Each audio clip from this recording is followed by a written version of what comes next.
Today, I'd like to play a quick game with you. Before you are 3 separate piles of cards, and all I ask of you is to simply point to a pile.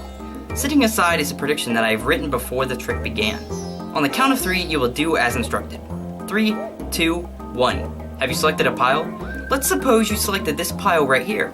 This pile consists of a total of 3 cards, and as the prediction reads, well, it simply says 3.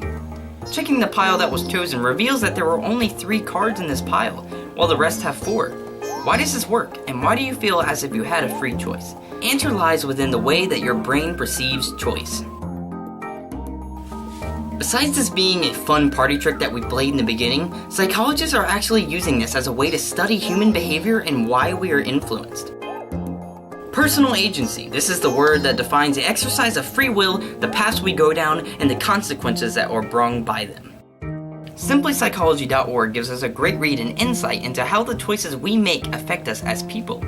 Links are in the description if you are interested. So what does the game that we played in the beginning actually teach us? As by the game, you were given a choice, and the choice led to a specific outcome. But this outcome was predetermined from the beginning to be the answer of 3 because of the way the trick was designed. Take a look at this. Each choice is somehow uniquely related to our prediction. The game is meant to be played as a way to intentionally mislead a person into believing that they have a completely free choice, regardless of whether or not they did in the first place. Beginning with 3 piles, begin setting the game up as so. The first pile should only consist of 3 random cards in which are all different. The second pile should consist of 4 cards but all contain the same number 3, one for each suit. And the final pile should consist only of 4 distinctly different cards. Once this is complete, mark all decks with a large number 1 on the first pile, a 2 on the second, and a 3 on the third. Each of these numbers represent the pile number in order. Now that you are set up, it's time to play the game. If you were paying attention to the setup very closely, you would have noticed that this game was simply an illusion of free choice. Pile number 1 has 3 cards, pile number 2 only has 3s in its pile, and pile number 3 is the third pile. The prediction written on the piece of paper will be the number 3, and as a result, regardless of which pile is chosen, your prediction will end up being correct. Illusion. The word illusion comes from an old French meaning mocking or fun, and that's all this is. An illusion. Fun.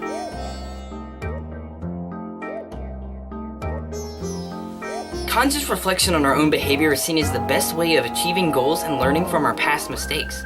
Conscious reflection is essentially the idea of learning from your past mistakes and understanding exactly why you made those choices.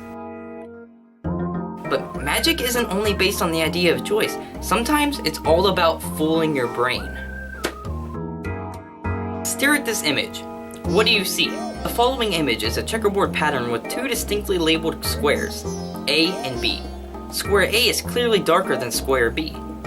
Most of us can agree on that, but what if I told you that this was not the case? After adding in some lines with the color A square over top of the original image, you can see that both A and B are both the exact same shade of gray. Let's remove the lines for a moment. Looking back at this image, you probably think I altered this image between the lines transitioning. If you are still having doubts, pause the video. Take your thumb, hold it up to the computer screen monitor, and hold it there, covering the gap between the A and the B square. Now, go ahead, take a look. You can see that both A and B are the exact same shade of gray. What is going on here? When attempting to determine a color of a surface, our brains know that shadows are misleading and that they make surfaces look darker than they normally appear. Our brains compensate by interpreting shadowy surfaces as being lighter than they actually appear to the eye. Our brains interpret square B, a light checkerboard tile under a shadow, as being lighter than square A dark checkerboard tile. In reality, the shadow has rendered B just as dark as A. This is what is known as a visual illusion, an illusion created by a visual perception not matching a physical stimulus. Try this. Sitting at home right now, go grab yourself a standard number 2 pencil. Using your middle finger and thumb, lightly grasp the center of the pencil and begin to shake it up and down. Doing this correctly will create sort of a strange rubber pencil illusion. What is happening here? As previously mentioned, this is a sort of visual illusion where what is actually happening is not what you see. In our brain, we have a special neuron in the visual cortex that is both sensitive to motion and edges called the end-stopped neurons. Both of these neurons respond to whether an object is bouncing or moving up and down quickly. When each of the neurons respond with their information, they disagree with one another, causing the object you are looking at to appear as if it is bending. What does this all have to do with magic? Visual perception is the best way for a magician to try and fool you because it's intentionally leading you away from something they don't want you to see on stage. One great example of this would be the light manipulating dance group known as Fighting Gravity.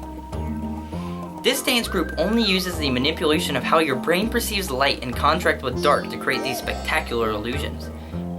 By using reflective paints on their clothing and objects, it makes the abnormally absorbent black felt material disappear in contrast with the intentionally reflective paint.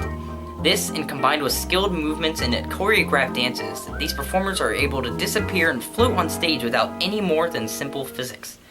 In fact, these illusions could only be created by relying on your brain's ability to make assumptions about the world around us. Our brains are spectacular tools in helping us perceive the world, make decisions, and live in a world filled with magic. Without the imperfections of your brain, magic wouldn't be possible, and that wouldn't give us something to remind us that you shouldn't always believe in what you see.